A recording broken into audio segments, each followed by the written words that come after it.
بسم اللہ الرحمن الرحیم وعن ابی مسعود رضی اللہ عنہ قال کان رسول اللہ صلی اللہ علیہ وسلم یمسح مناکبنا فی الصلاة ویقول استووا ولا تختلفوا فتختلف قلوبكم ليليني منكم اولو الاحلام والنهى ثم الذين يلونهم رواه مسلم. وعن انس رضی اللہ عنہ قال قال رسول اللہ صلی اللہ علیہ وسلم سووا صفوفکم فإن تسویۃ الصف من تمام الصلاة متفق علیہ. حضرت ابو مسعود رضی اللہ عنہ سے مروی ہے، فرماتے ہیں کہ رسول اللہ صلی اللہ علیہ وسلم ہمارے کندھوں پر ہاتھ پھیرتے اور فرماتے برابر ہو جاؤ، تم ایک دوسرے سے اختلاف نہ کرو، اس طرح تمہارے دل مختلف ہو جائیں گے. تم میں سے عقلمند اور سمجھدار لوگ میرے قریب ہوں، پھر وہ جو ان کے قریب ہیں، پھر وہ جو ان کے قریب ہیں. اس کو امام مسلم رحمۃ اللہ علیہ نے روایت کیا ہے. حضرت انس رضی اللہ عنہ سے مروی ہے کہ رسول اللہ صلی اللہ علیہ وسلم نے فرمایا اپنی صفوں کو برابر کیا کرو، اس لیے کہ صفوں کی برابری نماز کے پورا ہونے میں سے ہے. اس حدیث میں بھی اللہ کے نبی صلی اللہ علیہ وسلم کا عمل صاف طور سے دکھ رہا ہے کہ اللہ کے نبی صلی اللہ علیہ وسلم یمسح مناکبنا، یعنی یہ اس وقت کی بات بتلا رہے ہیں. حضرت ابو مسعود رضی اللہ عنہ جب اللہ کے نبی صلی اللہ علیہ وسلم صفوں کو درست کرتے تھے تو بعض لوگ ایسے ہوتے تھے جو صفوں سے تھوڑا سا آگے پیچھے ہوا کرتے تھے، تو اللہ کے نبی صلی اللہ علیہ وسلم ان کے مونڈوں پر یا شولڈر پر ہاتھ رکھ کے کہتے تھے کہ برابر ہو جاؤ، استووا ولا تختلفوا فتختلف قلوبکم.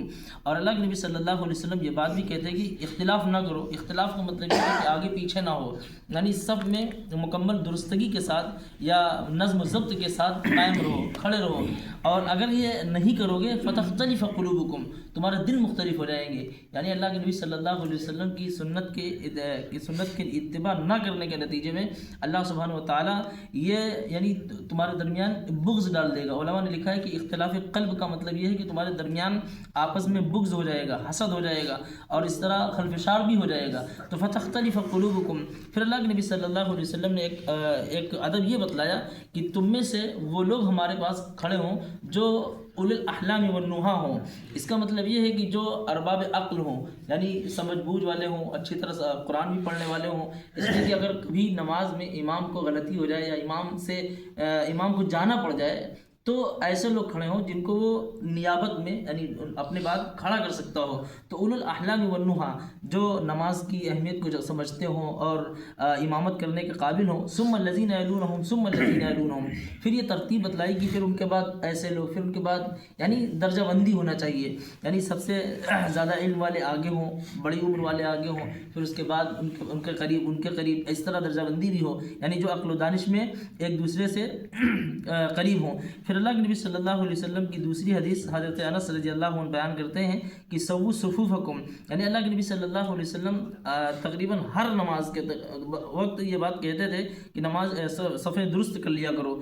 فإن تسویۃ الصف من تمام الصلاة، اس لیے کہ صف کا برابر کرنا یہ بھی نماز کے تمام یعنی نماز کے مکمل ہونے میں پورا ایک کردار ادا کرتی ہے. اور اللہ کے نبی صلی اللہ علیہ وسلم نے کبھی یہ بھی ارشاد فرمایا کہ فإن تسویۃ الصفوف من اقامت الصلاة، کہ نماز کو قائم کرنے میں صف کی درستگی بھی آتی ہے. اس لیے کہ انسان اگر صف کو درست نہیں کرے گا تو ایک دوسرے سے دور کھڑا ہوگا تو اللہ سبحانہ و تعالیٰ وہ اپنی رحمت کی نظر سے نہیں کریں گے. پھر آپس میں ہمارے درمیان خلفشار بھی ہو جائے گا اور دل بغض و حسد کے مارے بھی ہو جائیں گے. تو اس لیے اللہ کے نبی صلی اللہ علیہ وسلم سیسا پلائی ہوئی دیوار کی طرح بالکل مضبوطی کے ساتھ کھڑے ہو، یعنی نظم ہو، ضبط ہو، ڈسپلین ہو اور دور سے دیکھے کوئی تو اچھا لگے، یعنی تتر بتر نہ کھڑے ہو، کوئی ایک یہاں کھڑا ہے تو کوئی وہاں کھڑا ہے، دیکھنے والے کو بھی بھدا معلوم ہو یا حسن نہ معلوم ہو. تو اللہ کے نبی صلی اللہ علیہ وسلم اس کا خاص طور سے خیال کرتے تھے اور اس کا اماموں کو بھی خیال کرنا چاہیے اور بہت سارے لوگوں کو جو نمازوں کی صف کے بارے میں یعنی کمتر سمجھتے ہیں اس سنت کو، اس کو نہیں سمجھنا چاہیے. یہ کمتر چیز نہیں ہے. اللہ سبحانہ و تعالیٰ اس کے نتیجے میں بہت ساری برکتیں بھی نوازے گا اور اللہ سبحانہ و تعالیٰ اللہ کے نبی صلی اللہ علیہ وسلم کے اتباع کے نتیجے میں ہمارے درمیان جو آپس کے امور ہیں یا معاملات ہیں ان کو بھی صحیح کر دے گا اور ہمارے درمیان نظم و ضبط بھی قائم ہو جائے گا اور ہماری ایک دھاک اور روب بھی بیٹھے گا. سبحانک اللہم و بحمدک اشہد ان لا الہ الا انت استغفرک و اتوب الیک.